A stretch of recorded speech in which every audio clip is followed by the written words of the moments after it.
Web designing का part 2 जो complete करेंगे, जिसमें हम लोग देखेंगे कि मेटा सर्च इंजन क्या होते हैं। ठीक है, और भी कई सारी चीज़ हम लोग को देखना है। चलिए, तो हम लोग स्टार्ट करते हैं वेब डिज़ाइनिंग पार्ट 2 से।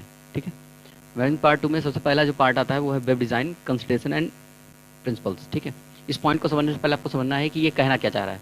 एक्चुअली में ये जो पॉइंट है ये बताना चाह रहा है कि जब हम कोई वेबसाइट को डिज़ाइन करेंगे तो वेबसाइट को डिज़ाइन करते समय क्या चीज़ों को हमें ध्यान रखना है, यानी किन बातों को ध्यान रखना है और उसका जो बेस्ट प्रिंसिपल क्या होगा वेब डिज़ाइन करने का। ठीक है, तो इस पूरी कहानी को समझने से पहले आपको एक बात ध्यान रखना है कि वेब डिज़ाइनिंग एक्चुअली में हम कर किसके ले रहे हैं। ठीक है, यानी हमारा जो है मोटिव किसके ऊपर होगा, कस्टमर के ऊपर, यानी विजिटर के ऊपर। एक्चुअली में हम लोग को टारगेट किसको करना है, कस्टमर को। तो हम लोग क्या करेंगे, सबसे पहली बात को ध्यान रखना है वेब डिजाइनिंग में सबसे मेन क्या बात क्या होगी कि जैसा लुक एंड फील होगा। एक्चुअली में कहावत भी है, जो जो दिखता है वही बिकता है। इसका मतलब मुझे कुछ ऐसा डिजाइन करना है वेबसाइट को जो बेहतरीन डिजाइनिंग के साथ हो, जिससे यूजर आसानी से क्या हो सके, अट्रैक्ट हो सके। जब अट्रैक्ट होगा तो हमारी वेबसाइट पे विजिट करेगा, वेबसाइट पे विजिट होगा तो हमारा काम होगा। ठीक है, इसका मतलब हमें क्या करना है, जो विजिटर है उसको अट्रैक्ट करना है। तो इसका मतलब हमें फोकस करना है क्या, कि विजिटर का जो माइंड सेट है उसको फोकस करना है। यानी एज अ विजिटर अगर हम सोचें, जैसे आप अगर किसी वेबसाइट पर जाते हैं तो आप एज अ विजिटर क्या सोचते हैं कि क्या बातें होनी चाहिए, कलर अच्छा होना चाहिए, लुक एंड फील अच्छा होना चाहिए। उसके बाद आप ये चाहते हैं कि कलर कॉम्बिनेशन जो है आंखों को चुभने वाले नहीं होना चाहिए, नेविगेशन बहुत अच्छा होना चाहिए, यानी मेनूज वगैरह डिजाइन होने चाहिए, वेल इन्फॉर्मेशन उसमें होनी चाहिए। ये सारी बातों को ध्यान रखते हैं। कुछ यही चीज यहाँ पर दिया गया है। तो कह रहा है website that are not well designed tend to perform poorly and have suboptimal visitors and web traffic. यानी कि जिसकी वेबसाइट बहुत अच्छी डिजाइन नहीं होती है वो बहुत ही कम, बहुत पुअरली परफॉर्म करते हैं, बहुत अच्छा काम नहीं करते हैं और बहुत ही कम विजिटर्स आते हैं। तो उसके लिए करना क्या चाहिए, so if we want to catch more and more visitors we must effectively design the website and mainly focus thinking of client और विजिटर्स। यानी इफेक्टिवली डिजाइन करना पड़ेगा। अब कह रहा है कैसे होता है, तो कह रहा है good website design needs a wide range of professionals. ठीक है, जैसे जैसे हम एक्सपीरियंस होता चला जाता है वैसे वैसे हम अपनी वेबसाइट को डिज़ाइन करते हैं अच्छा चला। जैसे मैं कहूँ कि अगर मुझे एक घर बनवाना है तो मैं एक आर्किटेक्ट को अगर जा करके, जो एकदम नया अभी पढ़ करके आया हो स्टूडेंट, उसको मैं आर्किटेक्ट के पास जाऊँ और मैं कहूँ कि यार ये मेरे पास एक ज़मीन है, इस ज़मीन पे एक घर बनवाना है, तो शायद उतना अच्छा वो डिज़ाइन ना कर पाए। लेकिन अगर कोई बहुत पुराना डिज़ाइनर है जो आर्किटेक्ट है, अगर मैं उसके पास जाऊँ, मैं बोलूँगा कि यार मेरे पास इतनी ज़मीन, तो वो बहुत अच्छा हो सकता है, उससे कहीं ज़्यादा अच्छा डिज़ाइन करते हैं। इसलिए कह रहा है कि प्रोफेशनल डिज़ाइनर होना चाहिए, एक्सपर्टाइज होना चाहिए, तभी वो पता कर पाएगा कि विजिटर क्या चाहता है। ठीक है, तो इन बातों को हमें ध्यान रखना है। अब आइए क्या क्या पॉइंट्स होने चाहिए प्रिंसिपल, वो देखिए। सबसे पहला होना चाहिए पर्पस। इसका मतलब ये हुआ कि जब वेब डिज़ाइन की जाए तो सबसे पहले ध्यान रखना है यूज़र का पर्पस क्या होना चाहिए, और जो पर्पस होना चाहिए एकदम क्लियर होना चाहिए, जो हमारे फुलफिल करे specific need for an website user. यानी यूज़र जब आए तो उस वेबसाइट पर विजिट। अब जैसे सी प्लस, आपने एक सी लैंग्वेज की वेबसाइट बनाई, अब आप उसमें डेटा सी लैंग्वेज की बजाय फंडामेंटल का मिल रहा है या सी प्लस का मिल रहा है या जावा का मिल रहा है, तो ये हमारे लिए इफेक्टिव नहीं हुआ। हाँ, ज़्यादा से ज़्यादा सी लैंग्वेज का होना चाहिए। अगर आप एग्जाम्पल्स वगैरह ले रहे हैं सी प्लस या जावा का समझा रहे हैं तो वो बात की बात है कि आप उसमें रख सकते हैं। इसका मतलब क्लियर मैसेज होना जरूरी है। दूसरा कम्युनिकेशन, ध्यान रखने वाली बात है डेटा कम से कम होना चाहिए, क्योंकि कोई भी यूजर ज़्यादा देर तक वो पढ़ना नहीं चाहता वेबसाइट को। यानी इन्फॉर्मेशन क्विकली उसको मिल जाना चाहिए, ये बहुत इंपॉर्टेंट पार्ट है कम्युनिकेशन का, यानी क्लियर होना चाहिए। तीसरा फॉन्ट स्टाइल, यानी ऐसा लिखा होना चाहिए कंटेंट जो आसानी से पढ़ा जा सके। तो जनरली जो है सैन सेरिफ फॉन्ट जो होता है, सैन सेरिफ फॉन्ट या एरियल या वर्डना। ठीक है, ये दो तीन ऐसे फॉन्ट हैं जो बहुत ही आसानी से ऑनलाइन में यूज़ किए जाते हैं। ठीक है, तो इनमें से कोई इनको यूज़ होना चाहिए जो इफेक्टिव हो। अगला कलर, बहुत इंपॉर्टेंट है। कलर डिज़ाइन करते समय हमें ध्यान रखना है सिंपल एंड सोवर कलर रखने हैं जो आंखों को चुभे नहीं। अब आप कोई वेबसाइट, जैसे मैंने जो ये कंटेंट आपके सामने मैं दिखा रहा हूँ, आप देख पा रहे हो कि ये डिज़ाइन मैंने रखा है, रेड रखा है, कंटेंट आप सिंपल व्हाइट में है और यहाँ पर मैंने बॉर्डर दे दिया है। अब मैं ये चाहता तो मैं इसको येलो कर देता, ठीक है, इसके ऊपर ब्लू करके लिखता, इसको मैं रेड करके लिखता, तो थोड़ा आपको अजीब सा लगता, कंटेंट आपको पढ़ने में चुभता आंखों को। तो कुछ ऐसा डिज़ाइन होना चाहिए जो सिंपल एंड सोवर होना चाहिए। ठीक है, चलिए नेक्स्ट पॉइंट आता है इमेजेस। अब आप ये बात समझते हैं कि एक इमेज जो है जितनी इन्फॉर्मेशन डिस्प्ले कर सकती है, पहुंचा सकती है, टारगेट दे सकती है ऑडियंस को, उतना मैं लिख करके नहीं समझा सकता। यानी इसलिए कहा जाता है जब आप कॉपी में नोट्स वगैरह जब बनाते हैं या आप पेपर में देते हैं, आपसे कहा जाता है पिक्टोरियल डायग्राम्स बनाइए। डायग्राम बनाने से सामने वाले को बहुत अच्छे समझ में आ जाता है और उसको पढ़ने की जरूरत नहीं पड़ती। तो इमेजेस बहुत ही पावरफुल प्ले करते हैं रोल्स। ठीक है, जिससे क्या कहते हैं, अब पिक्चर कैन स्पीक 1000 वर्ड्स। ठीक है, इसका मतलब एक पिक्चर जो है 1000 वर्ड्स स्पीक कर देती है, यानी बोल देती है, आपको लिखने की जरूरत ही नहीं है। इसलिए कई बार क्या होता है, आपके पास अगर आपको डायग्राम पता है तो आप डायग्राम लिख करके आगे बढ़ जाते हैं और आपका जो एग्जामिनर होता है उसको पूरा नंबर दे देता है, ठीक है। तो ये भी बात हो रही है। तीसरा आता है नेविगेशन, यानी इमेजेस परफेक्ट होने चाहिए, पोजिशनिंग उनकी अच्छी होनी चाहिए और कनेक्ट होने चाहिए ऑडियंस से, मतलब जो डेटा है उसी से कनेक्टेड होना चाहिए।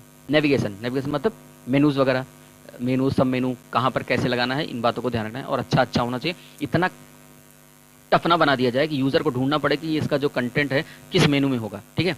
Grid based layout, grid based का मतलब होता है कि पहला पेज मान लो यहाँ पे है, इस पे मेनू बना, दूसरे पे क्लिक करेंगे दूसरा आ जाएगा, तीसरे पे क्लिक करेंगे तीसरा आ जाएगा, चौथे पे क्लिक करेंगे चौथा आ जाएगा। इसका मतलब 4-5 मेनूज में बना करके क्या कर सकता हूँ, काम कर सकता हूँ, क्योंकि इसमें जो डेटा होता है वो सेक्शन, कॉलम्स एंड बॉक्सेस के फॉर्म में डिवाइड हो जाता है, ठीक है। और ये बहुत ही बेटर बेस्ट डिजाइनिंग देता है, ठीक है। अब इसके बाद क्या आता है, सबसे इंपॉर्टेंट जो बात है वो लोड टाइमिंग, यानी कंटेंट हमारा बहुत तेजी से लोड होना चाहिए, क्योंकि किसी वेबसाइट को खुलने में अगर टाइम लगेगा तो वो यूजर ज़्यादा देर उस पर वेट नहीं करेगा। अब इसको ऑप्टिमाइज कैसे किया जाए, तो इमेज की साइज कम होनी चाहिए, central code, CSS code, JavaScript code, HTML code जो है मिनिमाइज करना चाहिए, जिससे क्या हो, आसानी से तेजी से काम हो सके। तो HTML5 वगैरह जो आए हैं लेटेस्ट वर्जन, वो सब इसलिए हैं कि लोड बैलेंसिंग होना चाहिए, ठीक है। तो इन बातों को अगर आप ध्यान रखते हैं तो आपकी वेबसाइट जो है बहुत ही अच्छी डिज़ाइन की जाएगी। और एक बहुत इंपॉर्टेंट माना जाता है वो मोबाइल फ्रेंडली होना चाहिए, जिससे आसानी से वेबसाइट को मोबाइल पे एक्सेस किया जा सके। तो ये भी बहुत पॉइंट अच्छा है, उसको भी आप नोट कर सकते हैं, ठीक है। चलिए नेक्स्ट पॉइंट आता है सर्च इंजन। सर्च इंजन क्या है, सर्च इंजन एक वेब बेस्ड टूल है जो यूज़र से इन्फॉर्मेशन लेता है और www या सर्वर से इन्फॉर्मेशन गेट करता है, ठीक है, ढूंढता है। अब क्वेश्चन सबसे पहले ये बनता है कि सर्च इंजन की जरूरत क्यों पड़ी, ठीक है, why we need search engine, ठीक है। तो मैं कहूँगा कि सर्च इंजन में आप ध्यान दिए होंगे कि सर्च इंजन में हम कीवर्ड पे फोकस करते हैं, यानी जो चीज़ आपको सर्च करना वो लिखना पड़ता है, ना कि हम हर वेबसाइट का URL याद करते हैं। तो सर्च इंजन हमारे लिए बेस्ट कैसे हुआ कि सर्च इंजन पे हम बस इन्फॉर्मेशन जो चाहिए हम वो लिख देते हैं, वो कहाँ से आएगा, कैसे वो लेके आना है, ये हमें बताने की जरूरत नहीं होती है। जैसे मुझे WHO पे जाना है, मान लो वर्ल्ड हेल्थ ऑर्गेनाइजेशन के बारे में जानना है, तो मैं गूगल पे बस इतना लिख दूंगा WHO। अब वो क्या करेगा, अलग अलग जहाँ साइट पे जाएगा, जहाँ जहाँ WHO के बारे में इन्फॉर्मेशन होगी वहाँ से ला करके आपको डिस्प्ले कर देगा। अब आप यहाँ पे देख सकते हैं कि मुझे क्या करना है, मुझे आसान कर दिया कैसे, कि मुझे ये नहीं देखना पड़ रहा है कि WHO की साइट कहाँ पर है, ठीक है। तो बेनिफिट हुआ। Search engine utility automate software application preferred to the robots, bots and spider that travel along the web following links from page to page, site to site। यानी सर्च इंजन क्या करता है, जब आप कोई क्वेश्चन पुटअप करते हैं search engine से, तो क्या करता है, सारे क्वेश्चंस को भेज देता है अलग अलग साइट पे, और अलग अलग साइट से वो डेटा लाता है और आपको फिल्टर करके दे देता है। जैसे मैं कहूँ कि मैं आपको अगर इन्फॉर्मेशन में सर्च करता हूँ गूगल से, तो गूगल क्या करेगा, मेरे क्वेश्चन को लेगा और वो अलग अलग सर्वर पे भेज देगा, ये अलग अलग साइट्स पे भेजेगा, साइट्स पे वेब पेजेस पे भेज देगा और वहाँ से डेटा निकाल के आपको दे देता है। उसकी कुछ वेबसाइट के मैंने एग्जांपल बताए हैं, जैसे गूगल है, याहू, MSN है, ये सब क्या है, सर्च इंजन कहलाते हैं, ठीक है। अगला आता है मेटा सर्च इंजन, ठीक है। तो मेटा सर्च इंजन समझने से पहले आपको जानना चाहिए कि मेटा क्या होता है, ठीक है। मेटा एक्चुअली में आपने एक वर्ड सुना होगा, मेटा डेटा, ठीक है। मेटा डेटा मतलब होता है डेटा अबाउट डेटा, यानी किसी भी डेटा के बारे में जानकारी। जैसे अभी मैं यहाँ पर अपना नाम लिख दूँ और मैं जानना चाहता हूँ कि ये जो नाम है, मैंने एक क्वांटिटी लिखी, मान लो एग्जांपल के तौर पे 1000। अगर मैं कहूँ कि ये 1000 क्या है, तो आप कहेंगे कि ये 1000 एक वैल्यू है।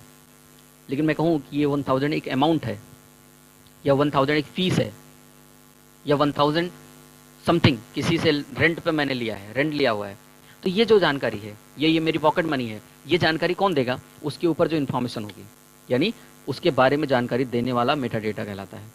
तो जब कोई भी सर्च इंजन काम करता है तो उसके सर्च इंजन के अंदर अंदर डिफरेंट कई सारे छोटे छोटे सर्च इंजन काम करते हैं, और वो सर्च इंजन क्या करते हैं, अलग अलग जगह से, अलग अलग साइट से जा करके इन्फॉर्मेशन गैदर करके लाते हैं और आपको इन्फॉर्मेशन प्रोवाइड करते हैं। यानी सर्च इंजन क्या करता है, सर्च इंजन इंटरनली अपने सारे क्वेश्चन को मेटा सर्च इंजन के पास भेजता है, और मेटा सर्च इंजन क्या होता है, एक सर्च इंजन का पार्ट है। सर्च इंजन के अंदर छोटे छोटे मेटा सर्च इंजन होते हैं जो रिजल्ट को सर्च करते हैं अलग अलग जगह से और डिफरेंट साइट से लाकर क्या करते हैं, आपको देते हैं। जैसे देखिए कह रहा है इट इज़ अ एग्रीगेटर, एक तरीके से एग्रीगेटर, एग्रीगेटर मतलब होता है कलेक्ट करने वाला, क्या, इन्फॉर्मेशन, ठीक है। तो जो search engine that sends query to several search engine and other aggregates the result into one master list और categorize the result by the search engine they come from the dozens of meta search engine across the internet. यानी बहुत सारे Meta search engine है जो काम करते हैं। उसका एग्जाम्पल है डॉगपाइल, डॉगपाइल एग्जाम्पल है किसका, मेटा सर्च इंजन का, ठीक है। तो आई होप को आपको ये बातें समझ में आई होंगी। अब आपको एक क्वेश्चन बताना है और आपको कम से कम 2 मेटा सर्च इंजन के नाम ढूंढ करके कमेंट बॉक्स में देना है, ठीक है। तो आपको पता चलता है। आई होप यहाँ तक बातें समझ में आई होंगी। अगर आपके मन में कोई डाउट्स हैं तो आप ज़रूर पूछिएगा। Thanks for watching.